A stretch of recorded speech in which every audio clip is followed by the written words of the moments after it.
ராதே கிருஷ்ணா. அறிந்து கொள்வோம் பகவான் நாமங்களை, தெரிந்து கொள்வோம் அதன் பெருமைகளை. பகுதி 100. இந்த பகுதியில் 107வது திருநாமத்தை பார்க்க போகிறோம். இந்த நாமம் விஷ்ணு சகஸ்ரநாமத்தின் 12வது ஸ்லோகத்தில் வருகிறது. ஸ்லோகம் 12. வசூர்வசுமன்னா சத்ய சமாத்மா சம்மித சமக அமோக புண்டரீகாக்ஷோ விருஷகர்மா விருஷாக்ருதிஹி. நாமம் 107. ஓம் சத்யாய நமக. மகான்களை காப்பவர் என்று இதற்கு பொருள். இதை நாராயண ரிஷி என்பவருக்கும் தொண்டைமான் மன்னனுக்கும் இடையே நடந்த நிகழ்ச்சியிலிருந்து பார்க்கலாம். நாராயண ரிஷி என்பவர் ஒரு சிறந்த வைணவ பக்தர். அவர் திருமாலை நேரில் காண வேண்டும் என்ற ஆசையுடன் திருமலையில் தவம் செய்தார்.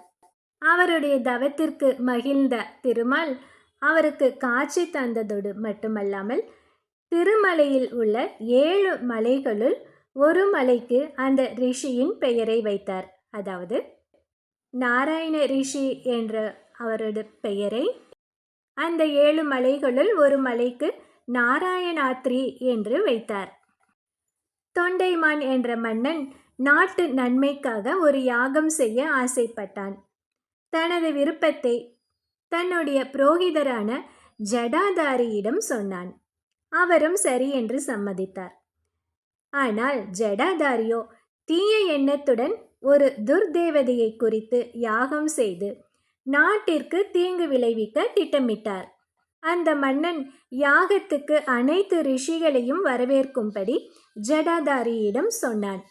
அவரும் நாராயண ரிஷி உட்பட அனைத்து ரிஷிகளையும் நேரில் சென்று அழைத்தார். ஆனால் நாராயண ரிஷி மட்டும் திருமலையப்பன் அருளால் இவர் ஏதோ தீய எண்ணத்தில் யாகம் செய்கிறார் என்று உணர்ந்து வர மறுத்துவிட்டார். நான் யாகத்திற்கு வரமாட்டேன் என்று சொல்லிவிட்டார். அது மட்டுமல்லாமல் இந்த யாகத்தால் நாட்டுக்கு தீங்கு ஏற்படாமல் காக்குமாறு மலையப்பனையும் வேண்டிக் கொண்டார். ஆனால் ஜடாதாரி என்ன செய்தார் தெரியுமா? நாராயண ரிஷியால் தனது திட்டத்திற்கு ஆபத்து ஏற்படலாம் என்று உணர்ந்து அவரை பற்றி அவதூறாக மன்னனிடம் பலவாறு கூறினான்.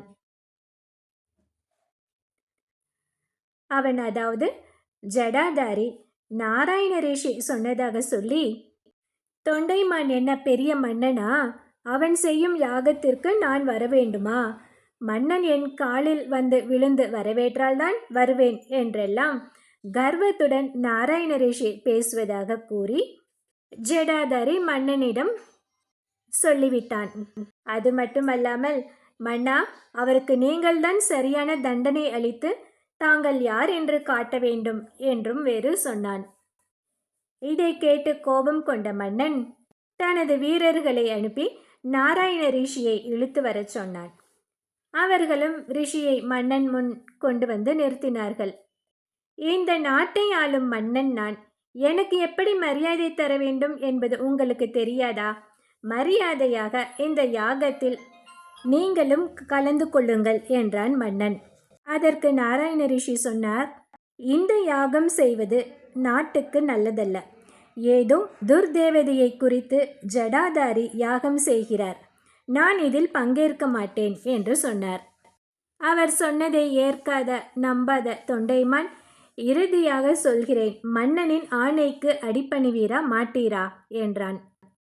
நீ இந்த ஒரு தேசத்துக்கு தான் மன்னன்.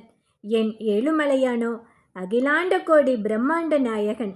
அந்த மன்னாதி மன்னனை தவிர வேறு எந்த மன்னனையும் நான் அடிபணிய மாட்டேன் என்றார் ரிஷி. அதனால் கோபமடைந்த மன்னன் அவரை சிறையில் அடைத்தான்.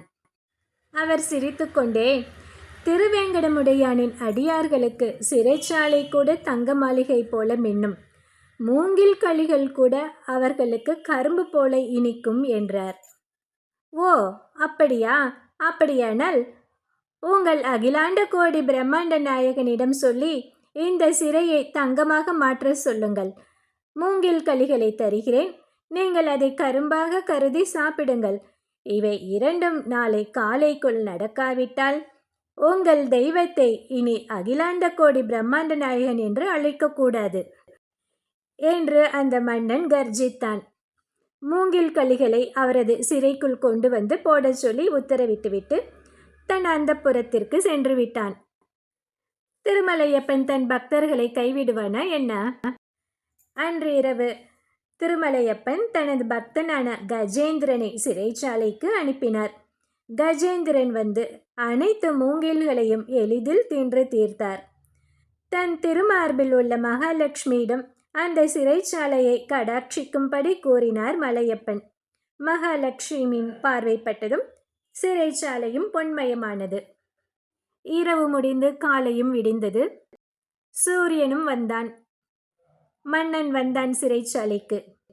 மூங்கில் களிகள் அனைத்தும் காணாமல் போனதையும் சிறைச்சாலை முழுவதும் தங்கமயமாக இருப்பதையும் கண்டு வியந்து திருமலையப்பனின் மேன்மையையும் நாராயண ரிஷியின் பக்தியையும்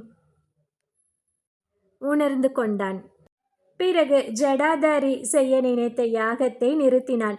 அன்று முதல் தொண்டைமான் திருமலையப்பனின் பக்தனாக மாறினான். நாராயண ரிஷி போன்ற உண்மையான பக்தர்களுக்கு சத் என்று பெயர். சத் ஆன பக்தர்களுக்கு எப்போதும் உதவுபவனாக திகழ்வதால் திருமால் சத்ய என்று அழைக்கப்படுகிறார். இந்த 107வது திருநாமத்தை தினமும் சொல்லி வந்தால் அடியார்களை அனைத்து அவர்களுக்கு வரும் அனைத்து ஆபத்துகளிலிருந்தும் திருமால் காத்தருள்வார். அடுத்து நாமம் 108. ஓம் சமாத்மனே நமக. இதை அடுத்த பகுதியில் பார்க்கலாம். ஹரி ஓம்.